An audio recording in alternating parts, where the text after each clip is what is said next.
नमस्कार, आप देख रहे हैं पॉलिटिक्स एंड लिटरेचर टुगेदर। और आज थोड़े समय के अंतराल के बाद मैं हाजिर हूँ फिर से अपना मुद्दा एपिसोड का एक वीडियो लेकर के। एक बड़ा घोटाला या कहें कि घोटाले के करीब की चीज़ आपके यहाँ सामने आ रही है, जिसमें शिक्षक भर्ती जो 69,000 की थी उसमें तमाम प्रकार के समस्याएं आकर के एक साथ खड़ी हो गई हैं। अभी देखने को मिल रहा है कि कुछ ऐसे भी अभ्यर्थी पाए गए हैं प्रयागराज या उसके आसपास के क्षेत्रों के, जिनको एक एसपी साहब ने अपने उसमें छापा या समाचार पत्र वालों ने दिखाया कि जो एसपी साहब ने जब उनसे सवाल किया कि इस देश का राष्ट्रपति कौन है तो वो अभ्यर्थी नहीं बता पाया।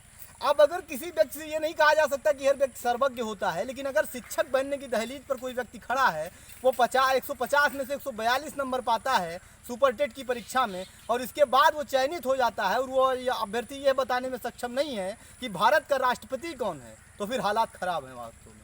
अब सरकार को इसकी भी अकाउंटेबिलिटी लेनी चाहिए। बहुत बार लोग ये कहकर के सरकार अपना पल्ला झाड़ लेगी कि ये बोर्ड का मैटर है, और लोग उसमें जिस तरह से दिखा रहे हैं धांधलेबाजी हो रही, तो उससे मेरा क्या मतलब है। आप पल्ला नहीं झाड़ सकते।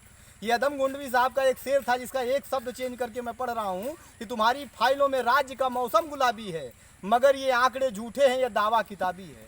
आपको जमीनी हकीकत पर ध्यान देना होगा।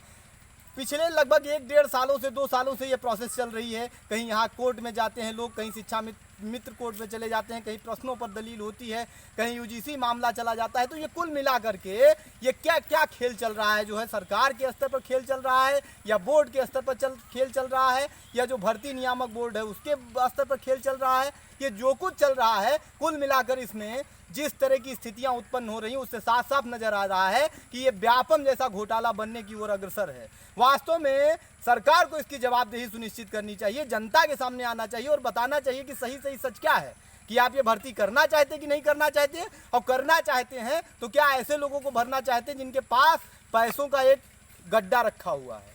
सही भर्ती नहीं करना चाहते, क्या योग्य लोगों को भर्ती नहीं करना चाहते।